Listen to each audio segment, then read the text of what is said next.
113 મોક્ષમાળા શિક્ષા પાઠ 75 ધર્મ ધ્યાન ભાગ 2 ધર્મ ધ્યાન ભાગ 1 આપણે વાંચી ગયા, જેમાં ધર્મ કહે આત્મ સ્વભાવ.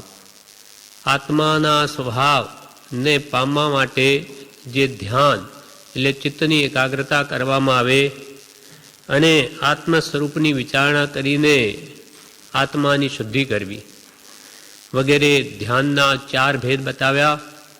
આર્ત ધ્યાન, રૌદ્ર ધ્યાન, ધર્મ ધ્યાન અને શુક્લ ધ્યાન. 2 ધ્યાન અશુભ છે, આર્ત અને રૌદ્ર, અને ધર્મ ધ્યાન અને શુક્લ ધ્યાન શુભ છે, મોક્ષનું કારણ છે. ધર્મ ધ્યાન 7મા ગુણસ્થાન સુધી હોય છે, જે મનુષ્ય ગતિ અથવા દેવગતિનું કારણ છે, અને શુક્લ ધ્યાન તો મોક્ષનું કારણ છે. આ પ્રમાણે જે ત્યારે બધાના 4 ભેદ આપણે પહેલા પાઠમાં જોઈ ગયા. આઠ ધ્યાનના 4 ભેદ, અને તેમજ ધર્મ ધ્યાનના પણ 4 ભેદ, અને રૌદ્ર ધ્યાનના પણ 4 ભેદ, અને શુક્લ ધ્યાનના પણ 4 ભેદ. તે આર્ત ધ્યાનના 4 ભેદ: તિષ્ઠ, વિયોગ, અનિષ્ટ, સંયોગ, વેદના અને નિદાન. રૌદ્ર ધ્યાનના 4 ભેદ: હિંસા આનંદી, મૃષા આનંદી, ચોર્યા આનંદી અને પરિગ્રહ આનંદી. રૌદ્ર ધ્યાન. અને ધર્મ ધ્યાનના 4 ભેદ: તે વિચય, આજ્ઞા વિચય, અપાય વિચય, વિપાક વિચય અને સંસ્થાન વિચય. શુક્લ ધ્યાનના 4 ભેદ: તે પૃથક વિતર્ક વિચાર, એકત્વ વિતર્ક વિચાર, સૂક્ષ્મ ક્રિયા પ્રતિપાતી અને વિપરીત ક્રિયા નિવૃત્તિ. એ સંબંધી આપણે જોઈ ગયા. હવે આ ધર્મ ધ્યાનના ભાગ બીજામાં ધર્મ ધ્યાનનો અહીંયા વિસ્તાર કર્યો છે, એટલે 4 ભેદને બદલે 16 ભેદ બતાવે. 16 ભેદમાં 4 ભેદ આપણે જોઈ ગયા, આજ્ઞા વિચય વગેરે. હવે અહીંયા 4 લક્ષણ કહે છે. ધર્મ ધ્યાનના 4 લક્ષણ કહું છું. કૃપાલદેવ કહે, શિક્ષા પાઠ 75 ધર્મ ધ્યાન ભાગ 2 ધર્મ ધ્યાનના 4 લક્ષણ કહું છું. લક્ષણ, લક્ષણ એટલે ચિહ્ન, એંધાણ. આ પ્રમાણે હોય તો એ ધર્મ ધ્યાનની અનેકી રુચિ છે. તેમાં 4 લક્ષણમાં પહેલું આજ્ઞા રુચિ, એટલે વિતરાગ ભગવાનની આજ્ઞા અંગીકાર કરવાની રુચિ ઉપજે. તે વિતરાગ ભગવંતોએ જે આત્મધર્મ કહ્યો તે પ્રમાણે વર્તવાની જેને રુચિ ઉપજે તે આજ્ઞા રુચિ. બીજું નિસર્ગ રુચિ. નિસર્ગ એટલે આત્મા સ્વાભાવિકપણે જાતિ સ્મરણાદિ જ્ઞાને કરી શ્રુત સહિત ચારિત્ર ધર્મ ધરવાની રુચિ પામે તેને નિસર્ગ રુચિ કહે છે. એક તો આજ્ઞા રુચિ અને બીજી નિસર્ગ રુચિ. નિસર્ગ એટલે સ્વાભાવિકપણે જાતિ સ્મરણ જ્ઞાન થાય, પૂર્વભવના સંસ્કારથી એને ધર્મ પ્રત્યે રુચિ ઉપજે, અથવા અને રુચિ ઉત્પન્ન થઈને શ્રુત સહિત ચારિત્ર ધર્મ ધરવાની રુચિ પામે. શ્રુત સહિત એટલે ભગવાનના વચનના આધારે ચારિત્ર ધર્મ આરાધવાની સહેજે સ્વાભાવિક રુચિ ઉપજે પૂર્વ ભવના સંસ્કારે, તો તેને નિસર્ગ રુચિ કહી છે. નિસર્ગ એટલે સ્વાભાવિકપણે. ત્રીજી સૂત્ર રુચિ. શુદ્ધ જ્ઞાન અને અનંત તત્વના ભેદને માટે ભાખેલા ભગવાનના પવિત્ર વચનોનું જેમાં ગુંથન થયું છે તે સૂત્ર શ્રવણ કરવા, મનન કરવા અને ભાવથી પઠન કરવાની રુચિ ઉપજે તે સૂત્ર રુચિ. સૂત્રો, સૂત્ર એટલે ભગવાન ને જે સંક્ષેપમાં કહ્યું તે બધા સૂત્ર કહેવાય. જેમ કે આત્મસિદ્ધિ પણ એક સૂત્રો છે. સંક્ષેપમાં ઘણો બધો સાર કહ્યો. દ્રવ્યાનુયોગમાં આવા ઘણા સૂત્રો છે. જેમ કે મોક્ષ શાસ્ત્ર છે, એ આખું શાસ્ત્ર તો માત્ર 2 પેજમાં આવી જાય. એનો વિસ્તાર વચનામૃત જેટલો છે, સર્વાર્થ સિદ્ધિ ટીકા વગેરે. એમ ભગવાને જે શુદ્ધ કહ્યું તેને વિસ્તારથી સમજવાની રુચિ ઉપજે, તત્વના ભેદ જાણવાની ઈચ્છા થાય, એના પવિત્ર વચનો જે શાસ્ત્રોમાં ગૂંથાયેલા છે, અનંત તત્વના ભેદને જાણવાની ઈચ્છા ઉપજે. કૃપાલદેવ કહે શ્રુત જ્ઞાન અને અનંત તત્વના ભેદને માટે ભાખેલા ભગવાનના પવિત્ર વચનોનું જેમાં ગુંથન થયું છે. ભગવાને જે અદ્ભુત દ્રવ્ય ગુણ પર્યાયની વાતો ભગવંતે કરી, જે અનંત ભાવને ભેદથી ભરેલી છે. શુદ્ધ જ્ઞાન અને અનંત તત્વના ભેદને, તત્વના અનંત ભેદ એટલે કૃપાલદેવે આપણને સંક્ષેપમાં જીન વાણીમાં કહ્યું, જીનેશ્વરની વાણી. અનંત અનંત ભાવ ભેદથી ભરેલી ભલી, અનંત અનંત નય નિક્ષેપે વ્યાખ્યાની છે. સકળ જગત હિતકારિણી હારિણી મોહ તારિણી ભવાબ્દી મોક્ષચારિણી પ્રમાણી છે. અનંત અનંત ભાવ અને ભેદથી ભરેલી. એક એક શબ્દમાં અનંત આગમ રહ્યા છે. એ વાત કેમ હશે? પણ ભગવંતે આવું જોયું છે, માટે છે તેમાં અનંત ભાવ જેમાં ભરેલા છે. અનંત ભેદ અને અનંત નય નિક્ષેપથી તો જેનું વ્યાખ્યાન કરવામાં આવ્યું છે. કેમ કે ભગવાનની વાણી સ્યાદવાદયુક્ત છે. પ્રત્યેક વસ્તુમાં અનંત ગુણધર્મ રહેલા છે.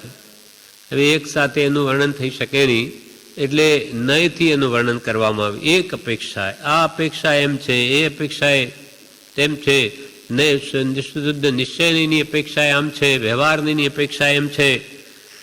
જેમ આત્મા દ્રવ્ય નિત્ય છે, પર્યાય પલટા. એક અપેક્ષા એ નિત્ય છે, એક અપેક્ષા અનિત્ય છે. નિશ્ચયને જોઈએ તો આત્મા નિત્ય છે, પણ પર્યાયની અપેક્ષાએ જોઈએ તો અનિત્ય છે. એમ કઈ અપેક્ષાએ જોવું, એમ નયને નિક્ષેપથી જેનું વ્યાખ્યાન કરવામાં આવેલું છે. તેથી ભગવાનની વાણીના સૂત્રો સમજવાની જેને રુચિ ઉપજે તે સૂત્ર રુચિ. સૂત્ર રુચિ એટલે શુદ્ધ જ્ઞાન અને અનંત તત્વના ભેદને માટે ભાખેલા ભગવાનના પવિત્ર વચનોનું જેમાં ગુંથન થયું છે તે સૂત્ર શ્રવણ કરવા, મનન કરવા અને ભાવથી પઠન કરવાની રુચિ ઉપજે તે સૂત્ર રુચિ.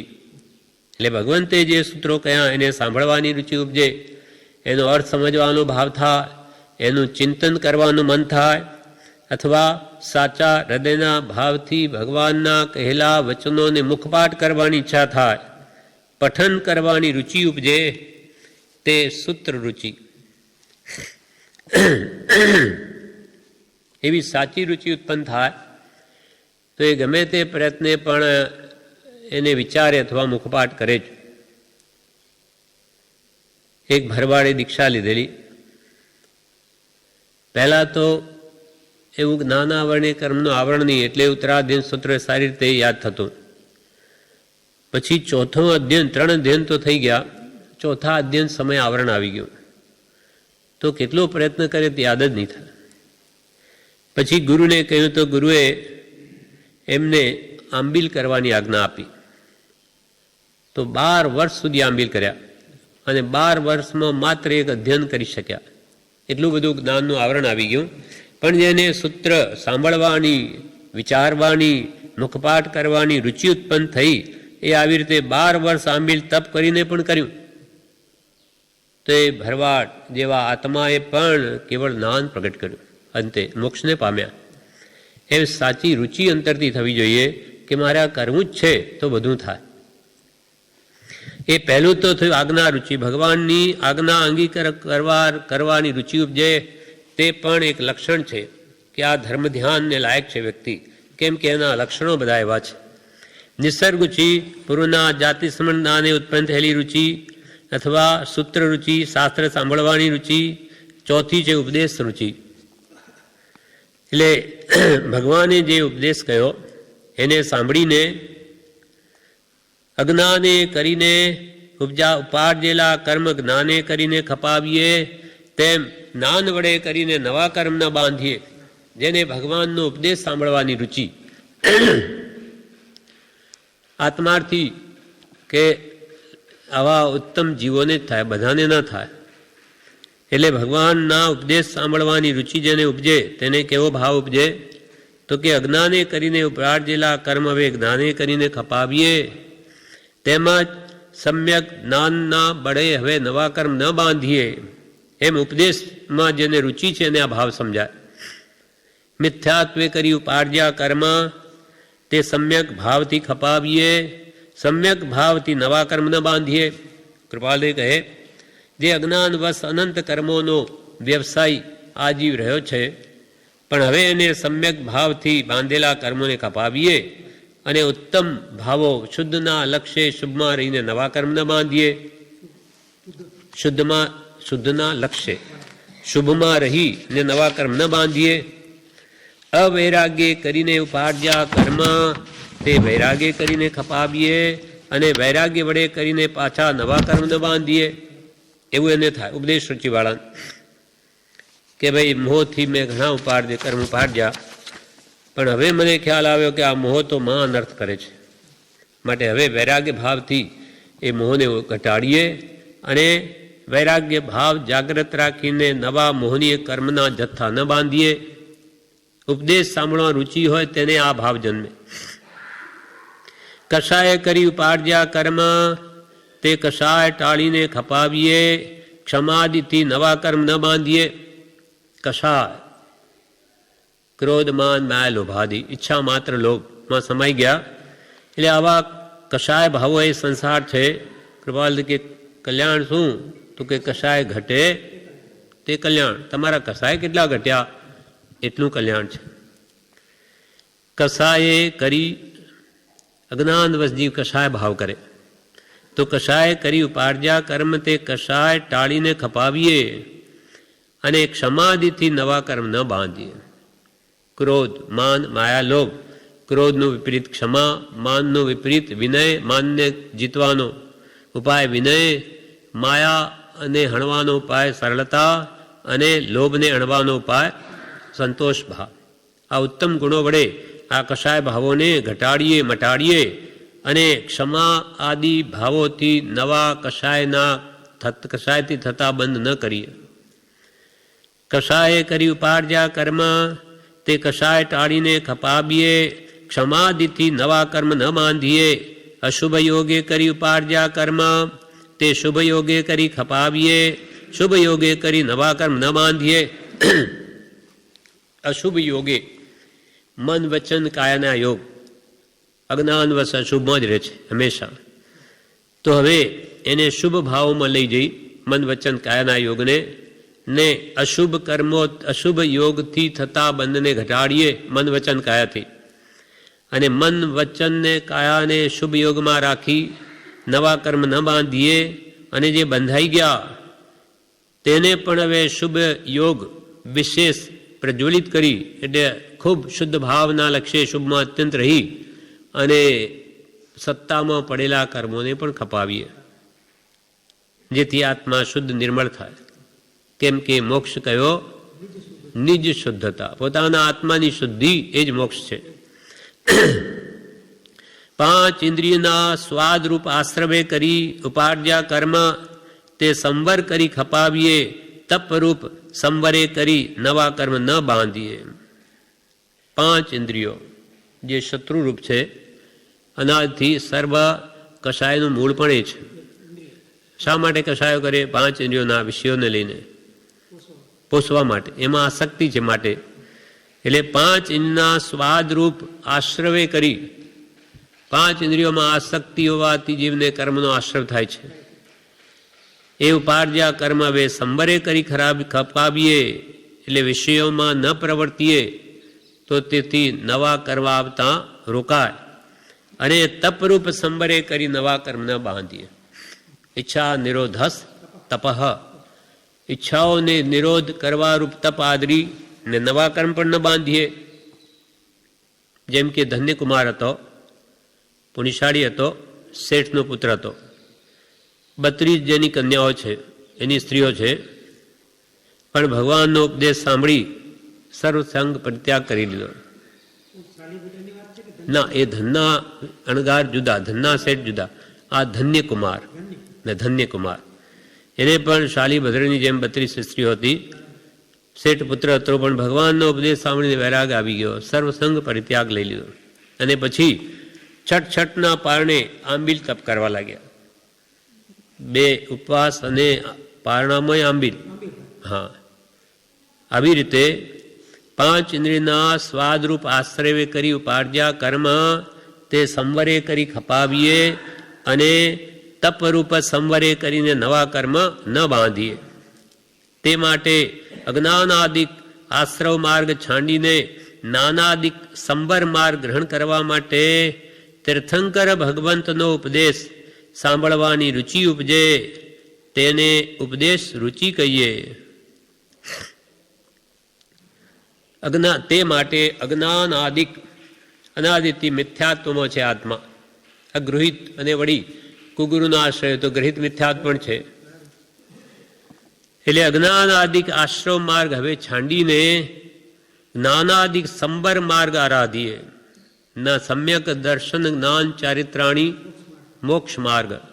હવે એ જ્ઞાનાદિક જે સંબર માર્ગ છે, આવતા કર્મોને રોકવાનો, તેને ગ્રહણ કરીએ અને તીર્થંકર ભગવંતનો ઉપદેશ સાંભળવાની રુચિ ઉપજે, તેને ઉપદેશ રુચિ કહીએ. વિતરાગ ભગવંતોએ જે ઉપદેશ આપ્યો તેને સાંભળવાની જો રુચિ ઉપજે તો તેને ઉપદેશ રુચિ કહીએ, અંતરથી સાચી ભાવના. એવી રીતે એક શેઠ પુત્ર થાવચ્ચા પુત્ર હતો, એનું નામ જ થાવચ્ચા પુત્ર. હા, થાવચ્ચા પુત્ર. હવે એને ભગવાન નેમિનાથનો ઉપદેશ સાંભળીને વૈરાગ આવી ગયો. માતાને ઘણી સમજાવે, માતા પણ ખૂબ સમજાવે, માને નહીં. બસ મારે તો કે ત્યાગ જ લેવો, દીક્ષા જ લેવી છે. હવે માતાજીને શ્રી કૃષ્ણ મહારાજ હતા, એમને કહ્યું કે મહારાજ આપ સમજાવો, એ તો આવી નાની ઉંમરમાં દીક્ષા લો કરે છે.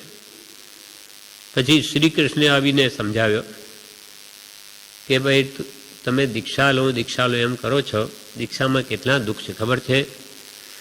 તો એ બધું મને ખ્યાલ છે, મેં ભગવાન નેમિનાથથી બધું જાણી લીધું છે. તો કે તમારે શું તકલીફ, શું દુઃખ છે એ કહો, તો એ દુઃખ નિવારણ કરી દો, પછી તમારે દીક્ષાની શી જરૂર છે? તો કે મારે જે દુઃખ છે એ તમે નિવારી શકતા હો તો હું જરૂર આ દીક્ષા નહીં લઉં. તો કે કહો, નિવારીએ.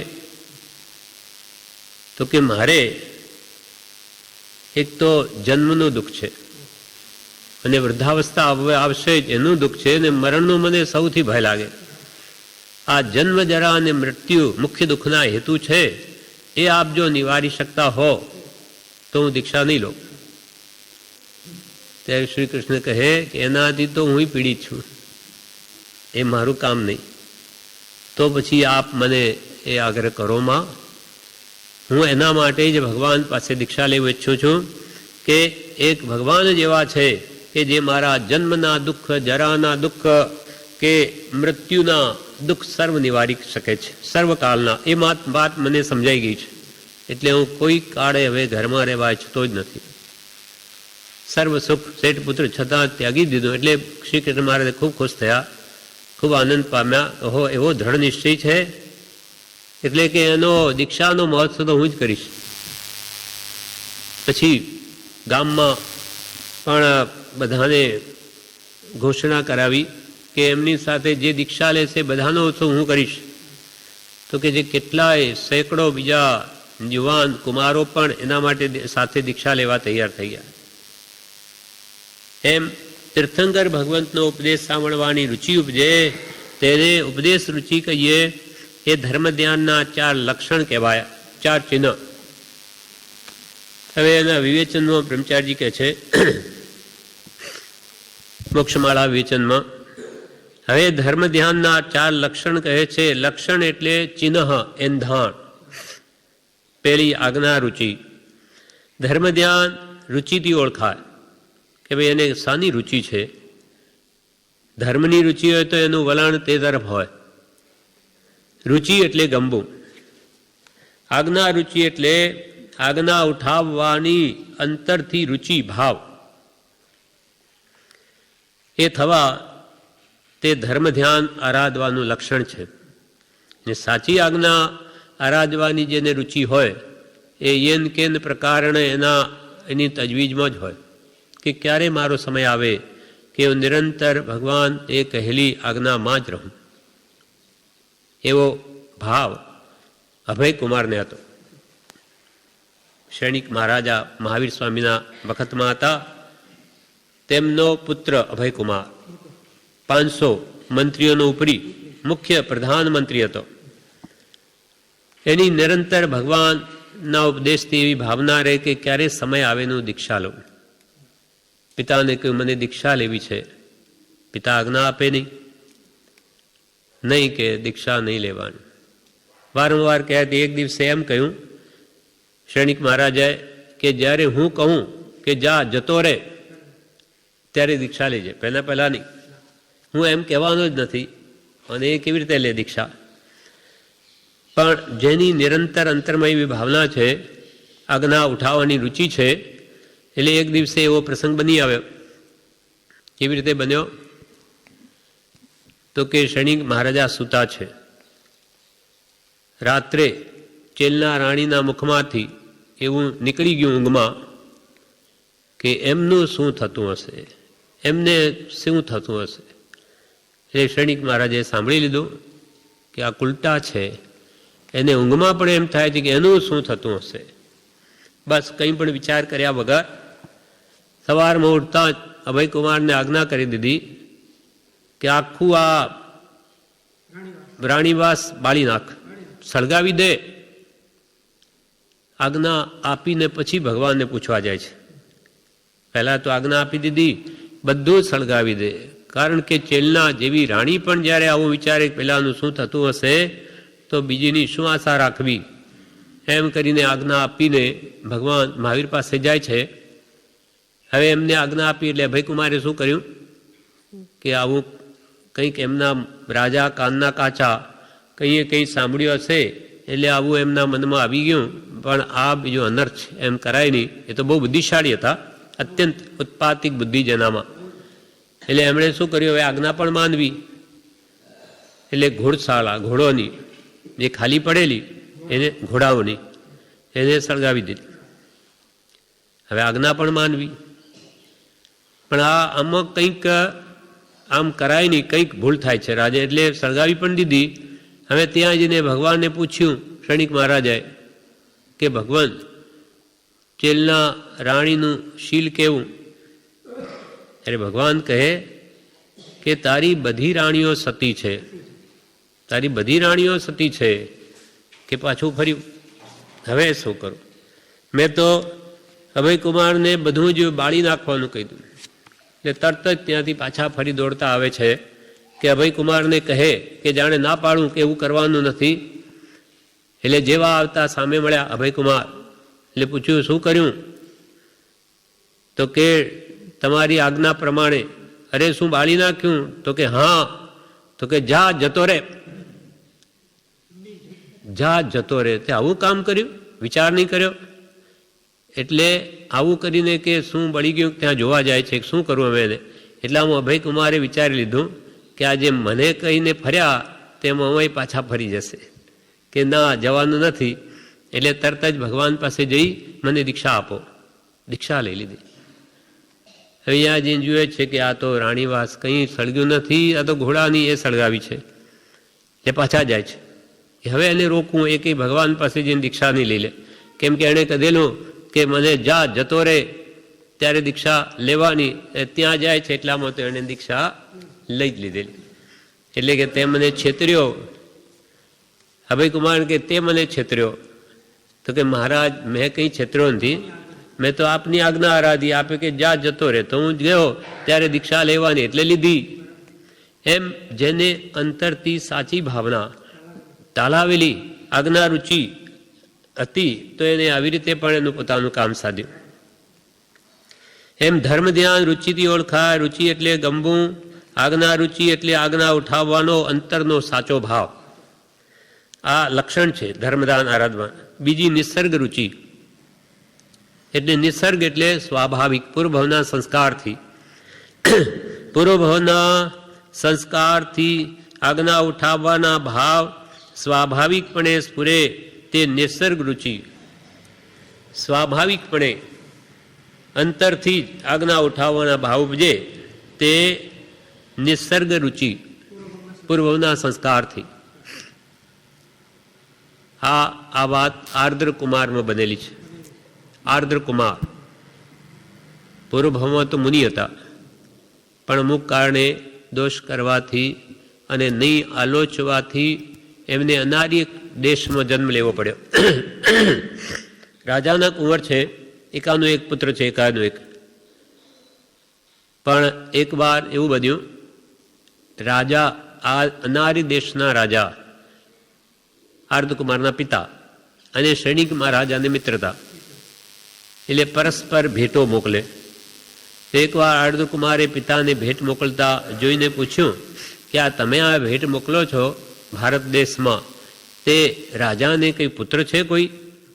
તો કે હા, એને પુત્ર છે અભયકુમાર નામનો. તો કે હું પણ ભેટ મોકલું.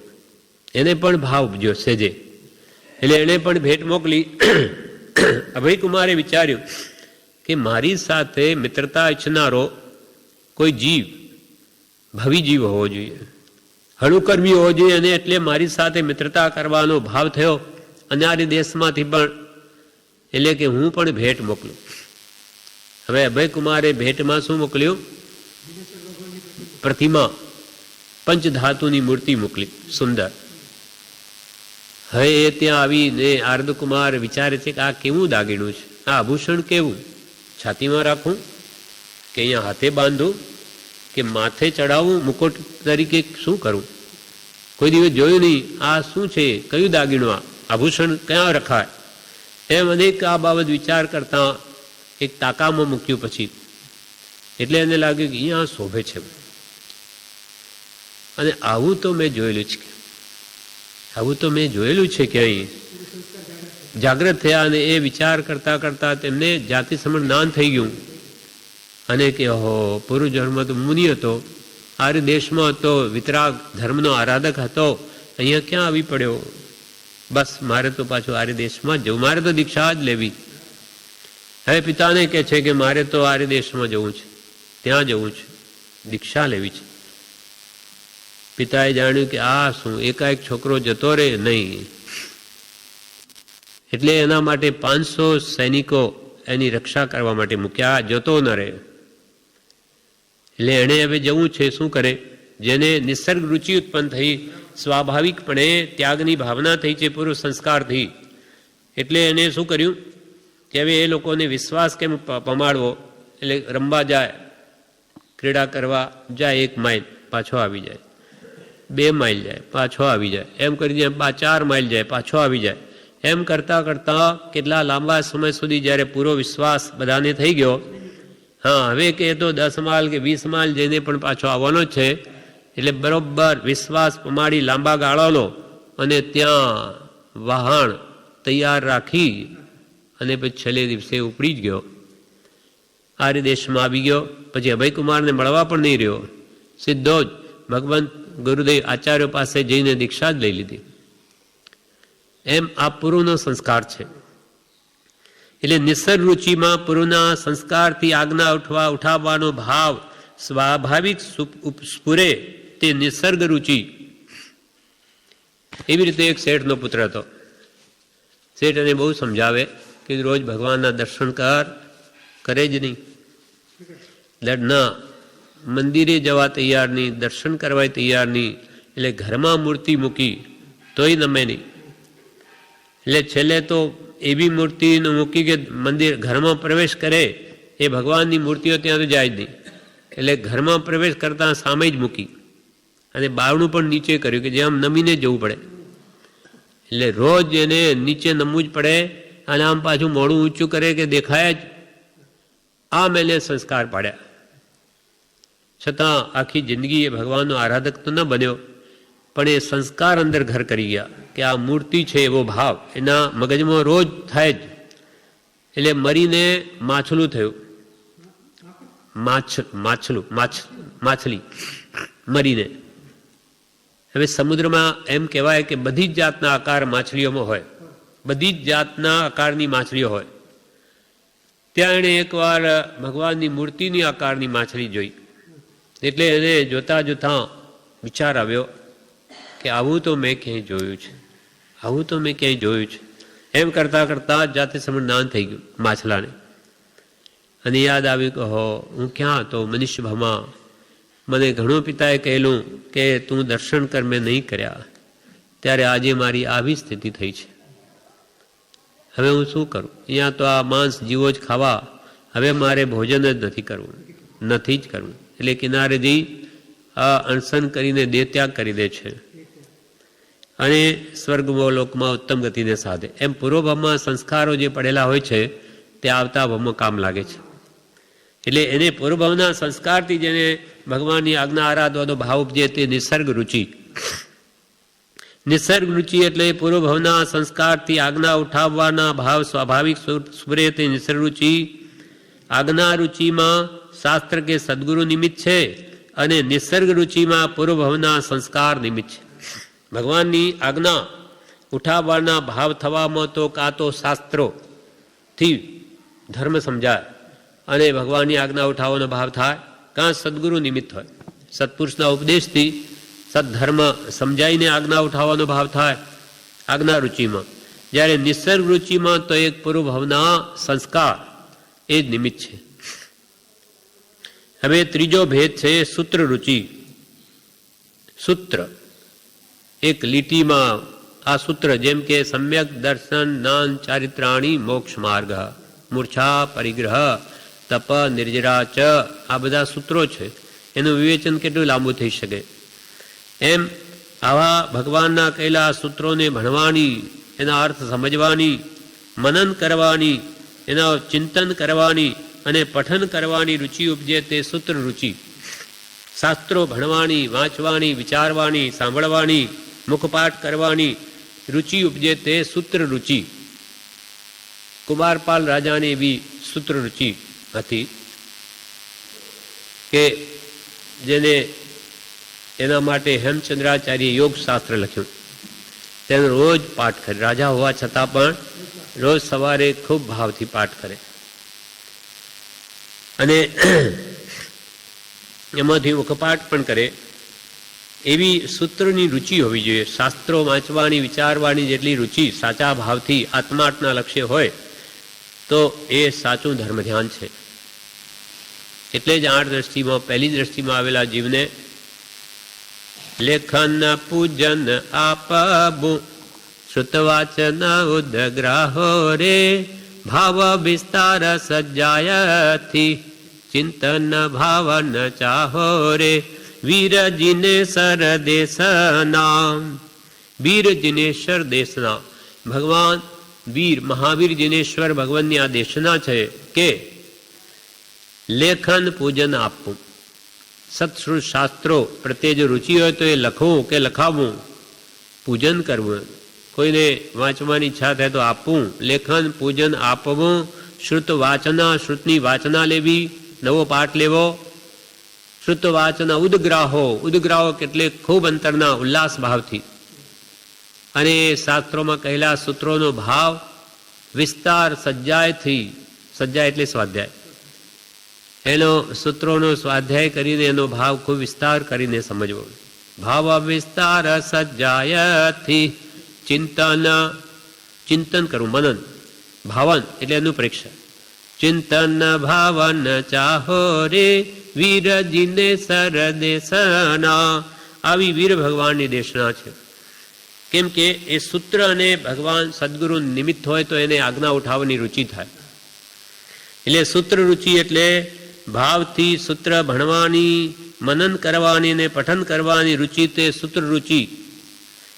ચોથી ઉપદેશ રુચિ, ઉપદેશ ગ્રહણ કરવાની રુચિ. એટલે ભગવંતે જે ઉપદેશ કહ્યો તે હું જીવનમાં ઉતારું, તે પ્રમાણે વર્તું, એવો ભાવ ઉપજે તે ખરેખર ઉપદેશ રુચિ છે. પ્રભુ શ્રીજીને કૃપાળદેવનો ઉપદેશ સાંભળવાની ઘણી જ ઈચ્છા હતી. વારંવાર ક્યાંય સાંભળે કે ત્યાં છેદો દોડી જાય, પહોંચી જાય. પછી એ ન મળે તો જ્યારે ક્યારે એમનો કાગળ આવે કાગળ આવે ત્યારે પણ જાણે આજે તો બહુ મોટો ખજાનો મળી ગયો, એટલે જંગલમાં જાય, ઉપર ઊંચા આસને મૂકે પત્રને, ખૂબ ભાવથી નમસ્કાર કરે. આમ ઉપદેશ સાંભળવાની અત્યંત રુચિ છે. જેને રુચિ હોય તો જ પરિણમે છે. જેમ કે આપણને ભૂખ હોય, ખાવાની રુચિ હોય તો લુખો રોટલો પણ મીઠો લાગે, પણ રુચિ ન હોય તો 5 પકવાન હોય તો પણ ફીકા લાગે. કેમ કે રુચિ નથી, ભૂખ નથી. ભૂખ હોય તો અમૃતરૂપ ભાસે. એટલે ઉપદેશ સાંભળવાની અંતરથી સાચી રુચિ ઉત્પન્ન થવી જોઈએ. તો એ ધર્મદાનના 4 લક્ષણ થયા: આજ્ઞા રુચિ, નિસર્ગ રુચિ, સૂત્ર રુચિ અને ઉપદેશ રુચિ. હવે ધર્મ ધ્યાનના 4 આલંબન કે છે. આલંબન એટલે આધાર. ધર્મ ધ્યાનના 4 આલંબન, 4 આધાર અથવા 4 સ્વાધ્યાય રૂપ છે. જે હવે કૃપાલદેવ કહે, વાંચના, પ્રચ્છના, પરાવર્તના અને ધર્મકથા. આ 4. 1 વાંચના, 2 પ્રચ્છના, 3 પરાવર્તના, 4 ધર્મકથા. 1 વાંચના. વાંચના એટલે શું? વાંચના એટલે વિનય સહિત નિર્જરા તથા જ્ઞાન પામવાને માટે સૂત્ર સિદ્ધાંતના મર્મના જાણનાર ગુરુ કે સત્પુરુષ સમીપે સૂત્ર તત્વનું વાંચન લઈએ તેનું નામ વાંચના લંબન. વિનયપૂર્વક કર્મોની નિર્જરા માટે ગુરુ કે સત્પુરુષ પાસે સૂત્ર તત્વનું વાંચન લઈએ, પાઠ લઈએ, તેનું નામ વાંચના લંબન. બીજું પૃચ્છના. પૃચ્છના એટલે પૂછવું. શા માટે પૂછવું? અપૂર્વ જ્ઞાન પામવા માટે. મને પૂર્વે નહીં આવેલી એવી સમજ આવવા માટે, નહીં જાણેલું નહીં, એકમ જાણી છે સબમ જાણી, જે નથી જાણ્યું તે જાણવા માટે. અપૂર્વ જ્ઞાન પામવા માટે, જીનેશ્વર ભગવંતનો માર્ગ દીપાવવાને માટે, ભગવંતોએ જે તત્વ ઉપદેશ્યું એ જાણીને માર્ગની પ્રભાવના કરવા માટે, તથા શંકા શલ્ય નિવારવાને માટે. શંકા ઉત્પન્ન થઈ હોય તો એ પૂછીએ તો એ શંકાનું નિવારણ થાય, નહીં તો મનમાં જ ઘોળાય. જ્યાં શંકા ત્યાં ગણ સંતાપ, જ્ઞાન તહાં શંકા નહીં સ્થાપ. તથા શંકા શલ્ય નિવારવા માટે તેમજ અન્યના તત્વની મધ્યસ્થ પરીક્ષાને માટે. અન્યના તત્વની મધ્યસ્થ પરીક્ષા. બીજા બધાએ ધર્મોવાળાએ બધાએ પોતપોતાના તત્વો ઉપદેશ્યા, તેમાં સત્ય શું? તો એની પણ મધ્યસ્થતાથી પરીક્ષા કરવા માટે, તેના માટે પણ પ્રશ્ન પૂછે કે આ સત્ય તે સત્ય, સત્ય શું છે? એટલે પૂછવું શા માટે પ્રશ્નો વગેરે? તો કે અપૂર્વ જ્ઞાન પામવા માટે, જીનેશ્વર ભગવંતનો માર્ગ દીપાવવાને માટે, તથા શંકા નિવારણને માટે, તેમજ અન્યના તત્વની મધ્યસ્થ પરીક્ષાને માટે, તથા યથા યોગ્ય વિનય સહિત ગુરુવાદિકને પ્રશ્ન પૂછીએ તેને પ્રચ્છના કહીએ. ગુરુ આદિ વડીલોને પ્રશ્ન પૂછીએ તેને પ્રચ્છના નામનો સ્વાધ્યાયનો ભેદ કહીએ, જે આલંબન રૂપ છે ધર્મ ધ્યાન. ત્રીજું પરાવર્તના. પરાવર્તના એટલે રિવિઝન. પૂર્વે જીન ભાષિત સૂત્રાર્થ જે ભણ્યા હોઈએ તે સ્મરણમાં રહેવા માટે નિર્જરા ને અર્થે શુદ્ધ ઉપયોગ સહિત શુદ્ધ સૂત્રાર્થની વારંવાર સજ્જાય કરીએ તેનું નામ પરાવર્તના લંબન. પરાવર્તના વારંવાર ફેરવું, યાદ કરેલું ભૂલી ન જવાય. પૂર્વે જીન ભાષિત સૂત્રાર્થ, જીનેશ્વર ભગવંતોએ જે સૂત્રો કહ્યા એના અર્થ ભણ્યા હોઈએ તે સ્મરણમાં રહેવા માટે, ભૂલી ન જવાય એના માટે નિર્જરાને અર્થ. કેમ કે ઉપયોગ સ્વાધ્યાયમાં રોકાય તો બળવાન નિર્જરા થાય છે, બીજે કંઈ મન જાય નહીં. તે તપ નિર્જરા ચ, ઈચ્છાઓને રોકી સ્વાધ્યાય વગેરે અંતરંગ તપ છે. એટલે તે નિર્જરાને અર્થે શુદ્ધ ઉપયોગ સહિત શુદ્ધ ભાવના લક્ષે શુદ્ધ સૂત્રાર્થની વારંવાર સજ્જાય કરીએ. શુદ્ધ સૂત્ર શુદ્ધ રીતે સૂત્રોના અર્થ ને વારંવાર એનો સજ્જાય કરીએ. સજ્જાય એટલે સ્વાધ્યાય કરીએ. તેનું નામ છે પરાવર્તના લંબન. પરાવર્તન એટલે ફેરવું. ચોથું છે ધર્મકથા. ધર્મકથા નામનું ચોથું આલંબન. વિતરાગ ભગવંતે જે ભાવ જેવા પ્રણીત કર્યા છે તે ભાવ તેવા લઈને, ગ્રહીને, વિશેષે કરીને, નિશ્ચય કરીને, શંકા, કંખા અને વિતગીચ્છા રહિતપણે પોતાની નિર્જરાને અર્થે સભા મધ્યે તે ભાવ તેવા પ્રણીત કરીએ તેને ધર્મકથા લંબન કહીએ. ધર્મકથા નામનું જે ચોથું આલંબન, એમાં કહ્યું વિતરાગ ભગવંતે જે ભાવ પ્રણીત કર્યા, ભગવંતે જે ઉત્તમ ભાવો આપણને બતાવ્યા તે ભાવ તેવા જ લઈને, એમાં કોઈ ભેળસેળ નહીં, તે ભાવ તેવા લઈને, ગ્રહીને, ગ્રહીને એટલે પોતે સ્વીકારીને, અંગીકાર કરીને, માન્ય કરીને. માનો કે આપણે આમાં છીએ પણ આપણને એમાં શ્રદ્ધા ન હોય તો એ કંઈ કામનું નથી. એને ગ્રહીને, એ ભાવને આપણે ગ્રહણ કરીને, માન્ય કરીને, વિશેષે કરીને, નિશ્ચય કરીને, એમ જ છે ભગવાને જેમ કહ્યું એમ જ છે. એટલે પોતાને શ્રદ્ધા હોય તો જ બીજાને પણ ધર્મકથા કરેલી ઉપયોગી છે. શંકા, કંખા, વિતગીચ્છા રહિતપણે ધર્મકથા કરે એટલે પોતે જે બોલે છે એમાં શંકા ન હોય, કાંખા એટલે કોઈ જાતની ઈચ્છા ન હોય.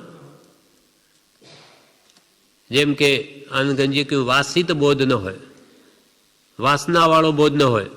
એમ વાંચન કરી કે સ્વાધ્યાય કરીને બીજા મને માન આપે કે ખાવા પીવાનું આપે એના માટે આ નથી, આ કાંક્ષા થઈ ગઈ. શંકા, કંખા અને વિતગીચ્છા રહિતપણે, વિતગીચ્છા એટલે ભગવાનનું કહેલું અપ્રિય ન લાગે, ગમે તે વિચિકિત્સાપણું છે, ગમવું જોઈએ, અણગમો ન આવે. પોતાની નિર્જરાને અર્થે, પોતાના સ્વાધ્યાયને માટે, પોતાના કર્મોની નિર્જરા કરવા માટે, સભા મધ્યે એટલે સભાની વચમાં, બધાની વચમાં, તે ભાવ તેવા પ્રણીત કરીએ એટલે ભગવાનના કથનના આધારે જેવું ભગવાને કે તેવું જ બોલે. તે ભાવ તેવા પ્રણીત કરીએ તેને ધર્મકથા લંબન કહીએ, ધર્મકથાનું આલંબન કહીએ.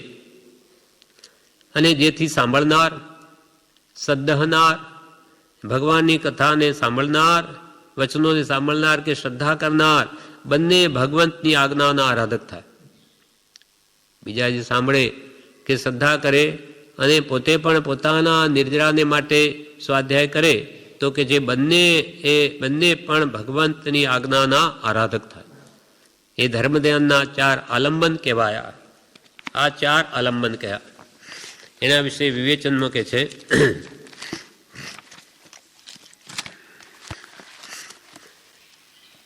વિવેચનમાં બ્રહ્મચારી કહ્યું ધર્મ ધ્યાનના 4 આલંબન જે સ્વાધ્યાય રૂપ છે તે કહે છે. સ્વાધ્યાય રૂપ છે જે તે કહે છે.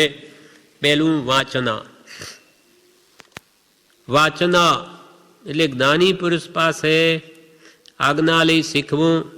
ગુરુ જ્ઞાની પાસે જાય તેઓ શીખવે તે વાંચના આપી કહેવાય. એટલે સત્પુરુષની આજ્ઞાએ વાંચે તે વાંચના. નાની પુરુષ પાસે જાય એમની આજ્ઞા લઈને શીખે તે ખરેખર વાંચના કહેવાય. આજ્ઞા સત્પુરુષ પાસે આજ્ઞા લઈ શીખવું. જ્ઞાની ગુરુ પાસે જાય તેઓ શીખવે તે વાંચના આપી કહેવાય.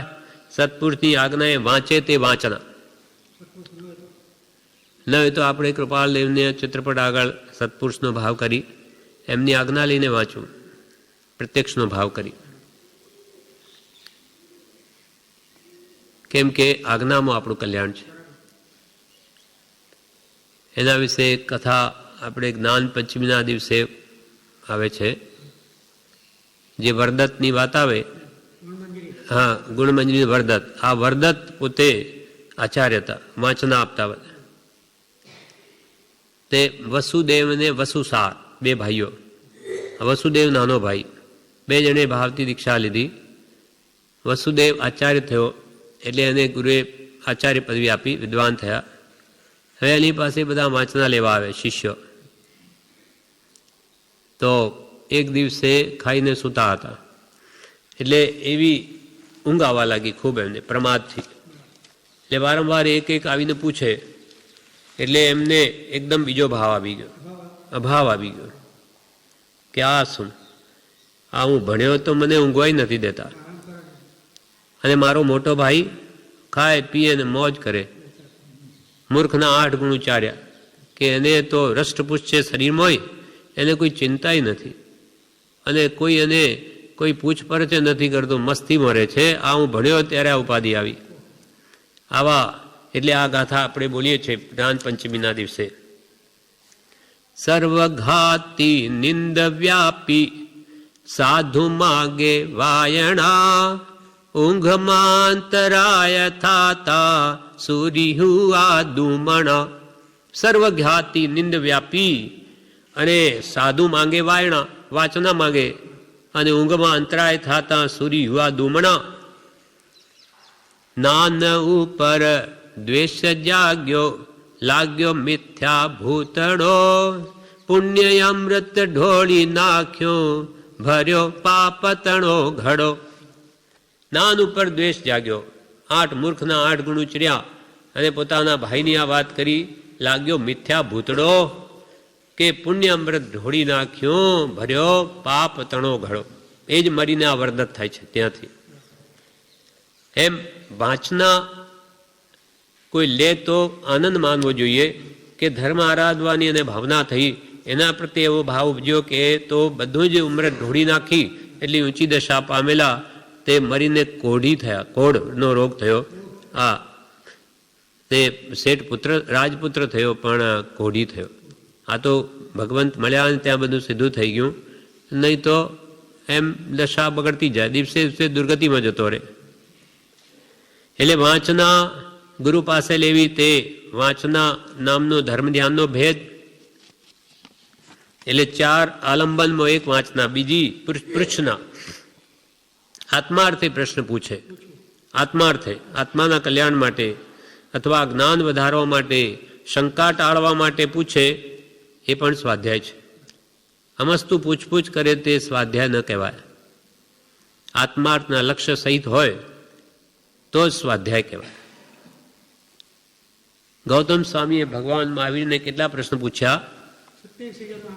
36,000. તે ભગવતી સૂત્રમાં છે. 36,000 પ્રશ્નો પૂછ્યા. હા, ભગવાને જવાબ આપ્યા આપણા માટે. એ પૃચ્છના નામનું ધર્મનું આલંબન, ધર્મ ધ્યાન.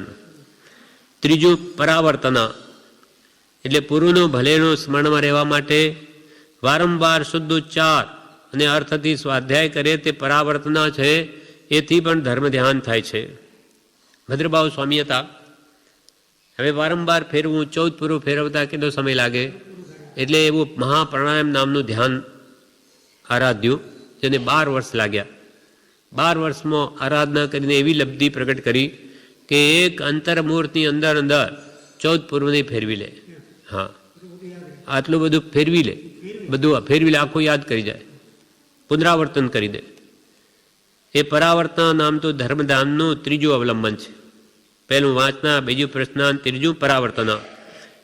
હવે ચોથું છે તે ધર્મકથા. ભગવાને જે ભાવ કયા છે તે ભાવ તેવા લઈને, એટલે તેનો આધાર લઈને વાત કરે, બીજી ગમે તે વાત ન કરે. બ્રહ્મચારી વિવેચનમાં કહે, ધર્મની કથા કરે, ધર્મ સંબંધી વાત કરે, તે ભગવાને જે ભાવ કયા છે તે જ ભાવ લઈને, પોતાનું ડાપણ એમાં ઉમેરે નહીં.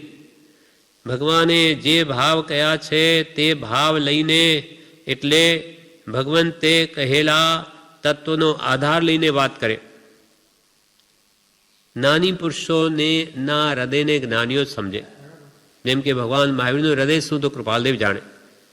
કૃપાલદેવની નું હૃદય કેવું, એમને આ જે ઉપદેશ આપ્યો કે પત્રો લખ્યા કે મોક્ષમાળા લખી, એ એના અંતરમાં એનો શું ભાવ હશે તે પ્રભુ શ્રી કે બ્રહ્મચારીજી જાણે.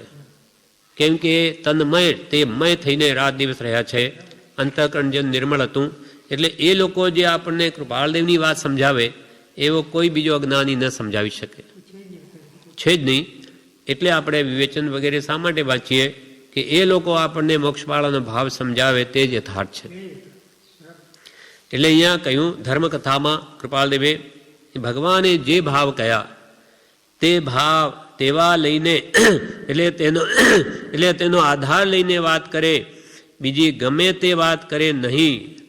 ભગવાનના કથનને આધારે બોલે, ગ્રહીને એટલે માન્ય કરીને, ભગવાને કહ્યું માનીને, એમ જ છે એમ માનીને. કંકા એટલે ઈચ્છાઓ કોઈ પણ સાંસારિક ઈચ્છાઓને મૂકી દઈને, માનની કે ખાવા પીવા વગેરેની, ધર્મના નામે નહીં. અને ધર્મકથા કરતી વખતે તેને ભગવાનની કહેલી કોઈ વાત અપ્રિય ન લાગે, તેને વિતિગિચ્છા રહિતપણું છે. ધર્મકથા અન્ય માટે નહીં, પરંતુ પોતાના સ્વાધ્યાયને અર્થે છે, સ્વ અધ્યાય અર્થે, પોતાના આત્માના હિતને અર્થે છે, બીજાને સંભળાવવા માટે નથી. પહેલાં સ્વલક્ષી સાધના હોવી જોઈએ.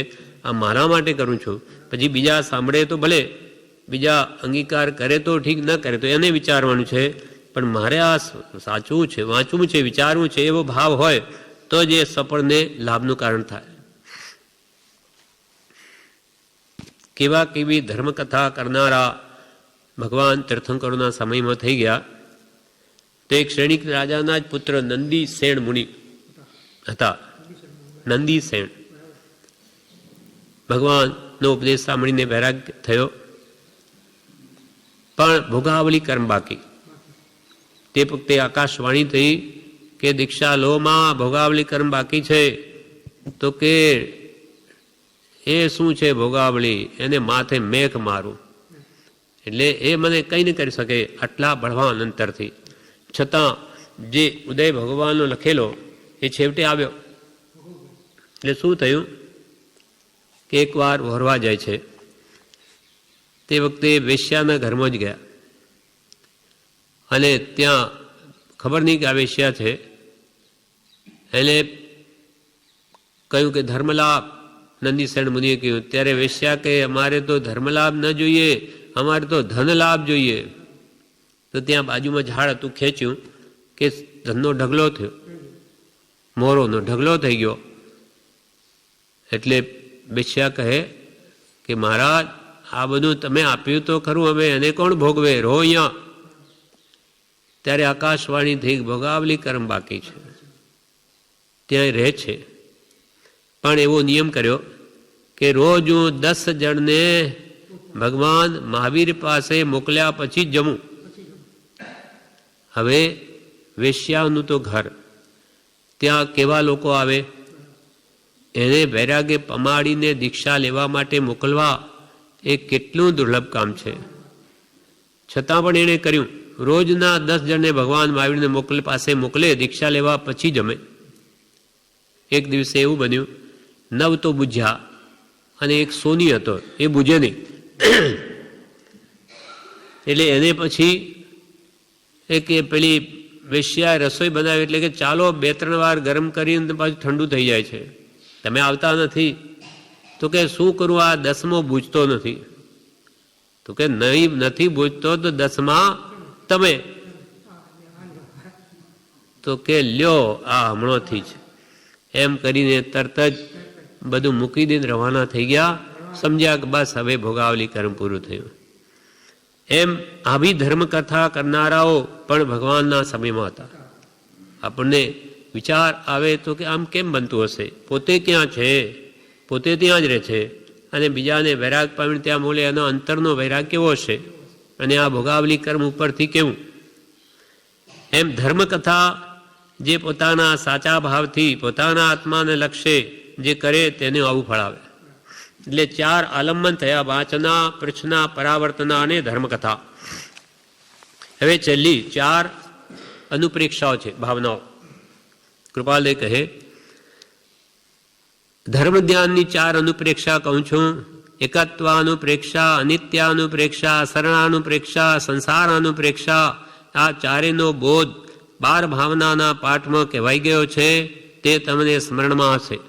12 ભાવનાઓમાં અંદર ભાવના આવી ગઈ. એના વિવેચનમાં બ્રહ્મચારીજી કહે હવે ધર્મની 4 અનુપ્રેક્ષા કહે છે. એકત્વ અનુપ્રેક્ષા એટલે બધેથી ભાવને છૂટો કરે, સગા વહાલા વગેરે સંગને ન ઈચ્છે. લાવ આ બધા સાથે બોલું એમ ન થાય, હું એક છું, અસંગ છું. જે સંગ કરે છે, જે સંગ છે તે સર્વનાશવંત છે. બધાની વચ્ચે બેઠો હોય તો પણ પોતાને એકલો માને એવી એકત્વ ભાવનાની જે છાપ પડી છે તે ધર્મ ધ્યાન રૂપ છે. ધર્મ ધ્યાન પરિણામ પામવા એકત્વ ભાવના મુખ્ય છે. હું એકલો જ છું, અસંગ છું, સર્વ પર ભાવથી મુક્ત છું. હું સહજાત્મ સ્વરૂપ છું. અસંખ્યાત પ્રદેશી આત્માના આ પ્રદેશો સિવાય મારું કંઈ નથી. એમ કે છે પોતાનું એકલપણાની ભાવના ભાવે અને સગાવાલા વગેરે સંગને ન ઈચ્છે. સગા વહાલા કોઈ મારા નથી, હું કોઈનો નથી ને કોઈ મારું નથી. કાળ સોકરી કસાયનો પુત્ર ભગવાન મહાવીર સ્વામીના વખતમાં તે એના બાપ ગુજરી ગયા એટલે એનો ધંધો એ કરવા માટે ઘરવાળાઓએ કહ્યું તો કે હું આ પાપનો ધંધો નહીં કરું. તો બધા કુટુંબીઓ કહે કે અમે શું કામ ન કરે, અમે તારી સાથે છીએ. તો કે બધું દુઃખ થાય તો કે અમે સહાય કરીશું, તું ચિંતા શું કામ કરે. તો કે આગલા બોમમાં પછી નરગતિમાં જવું પડે. આ બધું અભયકુમારથી પેલો શીખ્યો. તો કે એવું વળી શું હોય, ત્યાં અમે મદદ કરીશું. હા, તારો ભાગ અમે પડાવીશું, લઈશું. ત્યારે એણે શું કર્યું, કુહાડો લઈ ઘા મારી લોહીની ધાર વેવડાવીને આવ્યો કે આ કુહાડો વાગી ગયો, લો બહુ દુખે છે મને, થોડું થોડું લઈ લો બધા. ત્યારે કુટુંબીઓ કે આમ થોડું એ લેવાય, તો તારે વાગ્યું એટલે તારે જ ભોગવવું પડે. તો કે આ ભમોય મને વાગ્યું, તમે નથી લઈ શકતા, તો આગલા ભમો મારું દુઃખ શું લેવાના. બધી મિથ્યા વાત છે. એમ કરીને એ સગાવાલા વગેરે બધા માત્ર કર્મબંધના જ કારણો છે. મોહ કરાવી અને એમાં એના સંગને પણ નહીં છે, અર્થાત અંતરથી તો અલિપ્ત રહે. આ પ્રમાણે એકત્વ ભાવના ભાવે અને ધર્મ ધ્યાન કરે તે એકત્વ ભાવવાની જે છાપ તે ધર્મ ધ્યાન રૂપ છે. એટલે ધર્મ ધ્યાન પરિણામ પામવા માટે એકત્વ ભાવના ઉપયોગી છે. એકલપણું ભાવી મુનિરાય, ચરણ શરણ લઈ સિદ્ધ બુદ્ધ થાય, જીન પૂજલે. એકલપણું ભાવી ન મીરાય, ચરણ શરણ લઈ સિદ્ધ બુદ્ધ થાય, જીન પૂજલે. 12 ભાવનામાં આવે. એકલપણું નમી રાજર્ષિએ ભાવી અને ભગવાનનું ચરણ લઈને સિદ્ધિ મેળવી લીધી. ઇન્દ્રે બ્રાહ્મણનું રૂપ કરીને ઘણું કહ્યું કે આ તમારી મિથિલા નગરી બળતી દેખાડી, આ બધું બળે છે, તમારી રાણીવાસ, એને જાઓ ઠીક કરો. ત્યારે નમી રાજા કહે કે મારું કાંઈ બળતું નથી, મારું કાંઈ જ બળતું નથી, મારું છે જ નહીં. એવી એકલપણું જેને ભાવી નમી રાજરે પોતાના આત્માનું કલ્યાણ કર્યું. આ એકત્વ ભાવના અનિત્ય અનુપ્રેક્ષામાં શરીર વગેરે બધું નાશવંત છે, મારું કોઈ જ નથી. શરીર પણ મારું નહીં, હું દેહથી બંધ છું.